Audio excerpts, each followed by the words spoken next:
Hello everyone, welcome back to my channel. आज हम लोग बात करने वाले हैं ड्रीम टू यू का एपिसोड 4। तो चलिए शुरू करते हैं। अभी तक हम लोग ने देखा कि ये और सुबिन से मिलने जाती है, लेकिन गलती से सुबिन उसके ऊपर पानी गिरा देता है।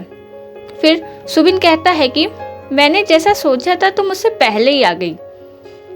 सुबिन अपने कपड़े यूजे को देता है और बोलता है कि जाओ अंदर जाके चेंज कर लो। यूजे अंदर से जाती है और सुबिन के कपड़े देखती है और थोड़ा शाय फील करती है। तभी बाहर से सुबिन पूछता है कि तुम यहाँ क्यों आई हो। यूजे कहती है तुम्हें क्यूरियोसिटी नहीं हो रही ये जानने की कि मैंने तुम्हें ढूंढा कैसे।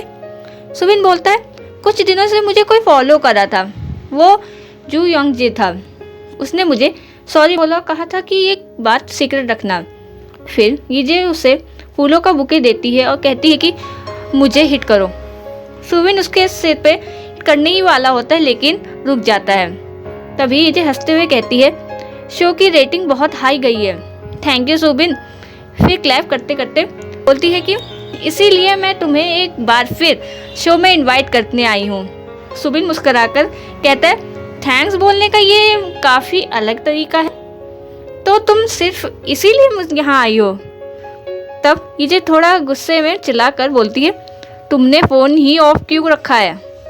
फिर खुद को शांत करती है कि वैसे ये जगह बहुत अच्छी है और मैं सच में तुम्हें थैंक यू बोलने आई हूँ।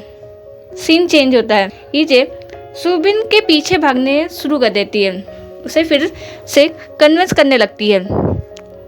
वो एक बार और शो में आ जाने के लिए कहती है।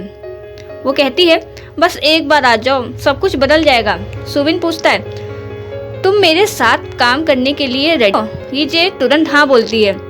तब सुबिन कहता है कि क्या प्रोड्यूसर कैंग ने तुम्हें बताया कि अगर मैं शो में काम करूंगा तो तुम्हारी लाइफ बेटर हो सकती है।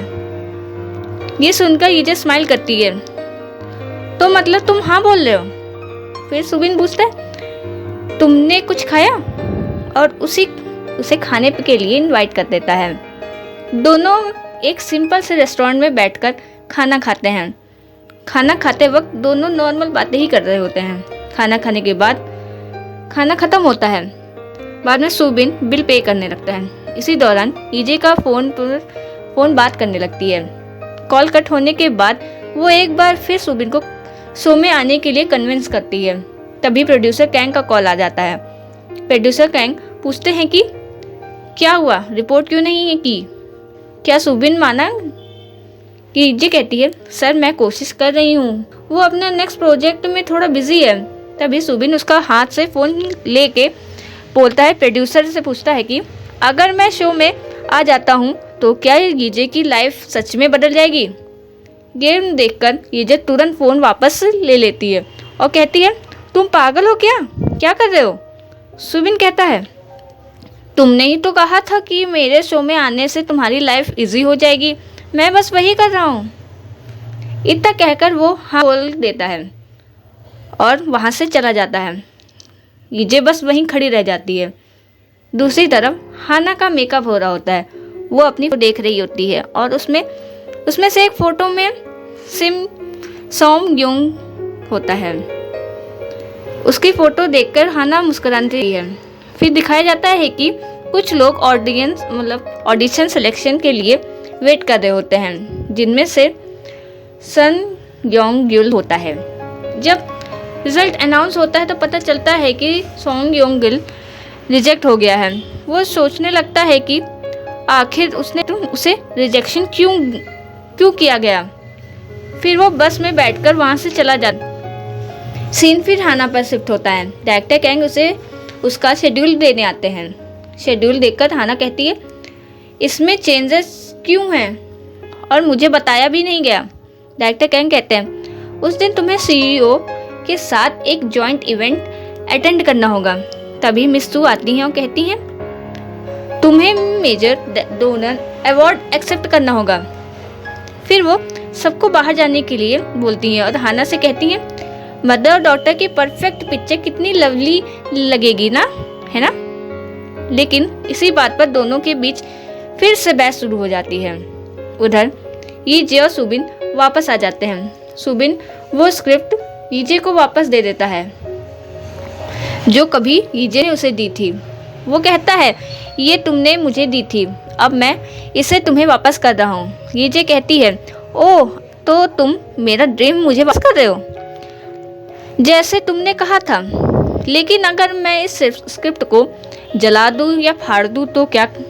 सुबिन शांत होकर कहता है, अगर तुम इसी ऐसी ही एंडिंग चाहती हो तो तुम ऐसा कर सकती हो, ये तुम पर है। फिर हमें पास्ट का सीन दिखाया जाता है जहाँ सुबिन के पापा उसे बहुत ज़्यादा मार रहे होते हैं और कमरे में बंद कर चुके होते हैं। जब उसने अब्रॉड जाने के लिए हाँ कर दी थी तब जाकर उसके पापा ने उसे बाहर निकलने की बोला था। प्रेजेंट में सुबिन ये सब ईजे को ही बता रहा होता है। दोनों लोग शांत होके इमोशनल होके सब सुन रहे होते हैं। वो कहता है, मैं ये नहीं कह रहा हूँ कि तुम मुझे अभी समझ जाओ या मुझे माफ़ कर दो, मैं बस चाहता हूँ कि तुम थोड़ा बेटर फील करो। ईजे कहती, हाँ अब थोड़ा रिलीफ मिला तो मतलब ये मेरी ही गलती नहीं थी।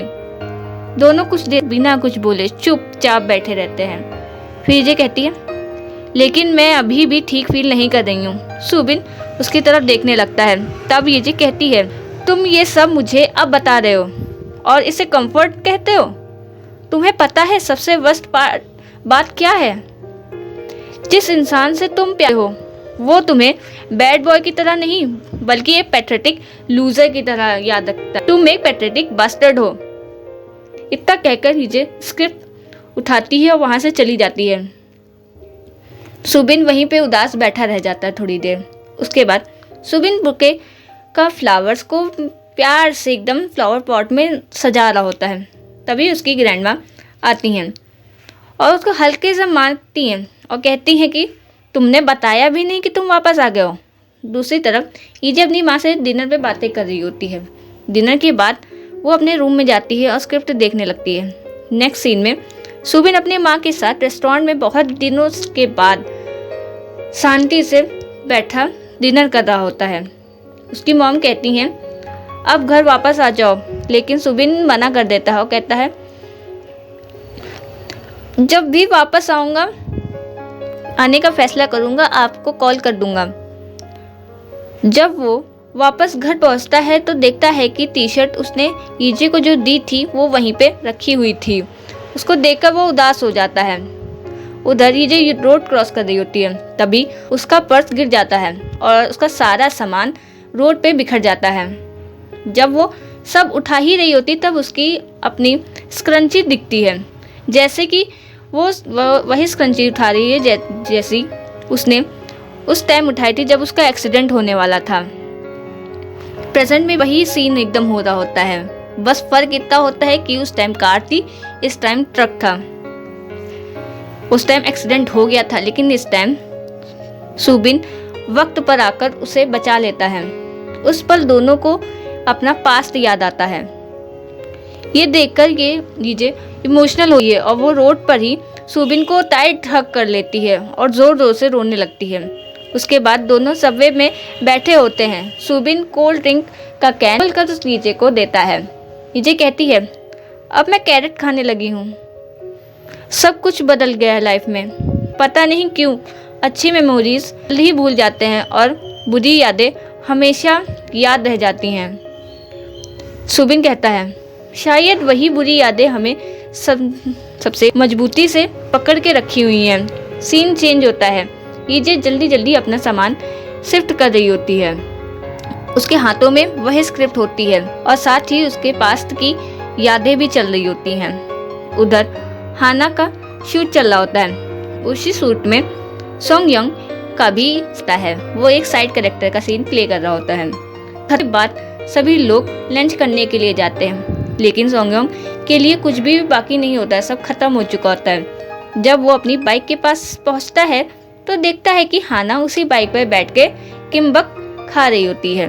वो सोंगयोंग को भी ऑफर करती है।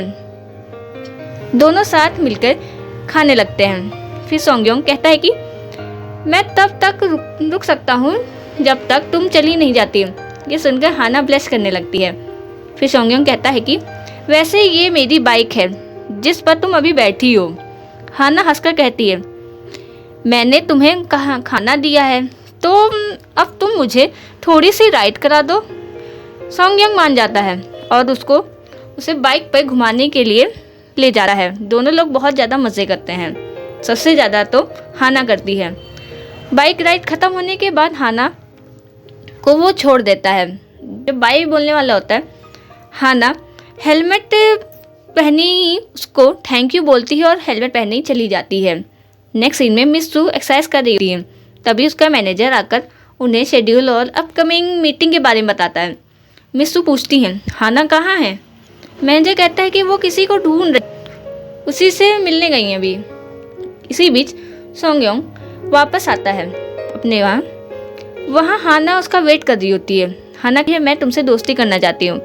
सॉन्गयोंग हाँ बोल देता है। तब हाना उसे अपना फ़ोन नंबर दे देती है एज अ दोस्ती का गिफ्ट। दूसरी तरफ मैनेजर सुबिन से स्क्रिप्ट मांगता है। वो सुबिन का ही मैनेजर होता है। तभी ईजे का कॉल आ जाता है। सुबिन मैनेजर को वहीं छोड़कर बेचारा जाता है और उसका फ़ोन भी मैनेजर का कार में ही छूट जाता है। बाद में दिखाया जाता है कि ईजे अपने सीनियर के साथ होती है जो कि ज़्यादा ड्रंक होते हैं, तो सुबिन भी वहीं पे मौजूद होता है। फिर ईजे प्रोड्यूसर को कार में बैठाकर बहुत तेज़ी से चला रही होती है। प्रोड्यूसर नशे में होता है। दो बीच थोड़ी सी झड़प होती है जिसमें ईजे की स्लीव्स फट जाती हैं। गुस्से में ईजे प्रोड्यूसर को वही छोड़कर चली जाती है। तभी उसका कोट उसको पहना देता है। बाद में दोनों साथ बैठकर ड्रिंक पीने लगते हैं। ईजे अपनी दिल की सारी दर्द, सारी भड़ास निकाल देने लगती है। तब सुबिन उसके पास बैठकर बहुत प्यार से कहता है, अब मुझे समझ आया कि तुम पैथेटिक वर्ड को इतना वर्स्ट क्यों बोलती हो, क्यों मानती हो। वो उसे बहुत प्यार से, पेशेंस से समझाता है। और फाइनल नेक्स्ट सीन में हमें दिखाया जाता है कि ईजे होटल में होती है एक साइड। उसके सारे कपड़े, बहुत सारे कपड़े जो होते हैं इधर से उधर हर जगह फैले होते हैं। उसकी आंखें खुलती हैं। बेचारी बहुत ज़्यादा एम्बैरस हो चुकी होती है। वो चुप्पे चुप्पे जल्दी से वहाँ से जाने ही लगती है कि तभी वो वॉशरूम में चली जाती है और वहीं पे हम लोगों का सुबिन होता है। वो शावर ले रहा होता है लेकिन तभी वो वहाँ घुस जाती है।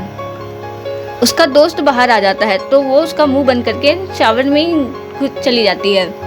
फिर हम लोगों का यहीं से एपिसोड ख़त्म हो जाता है। तो गाइस, अगर आपको ये एपिसोड अच्छा लगा हो तो please like, share and subscribe और कमेंट तो ज़रूर करिएगा।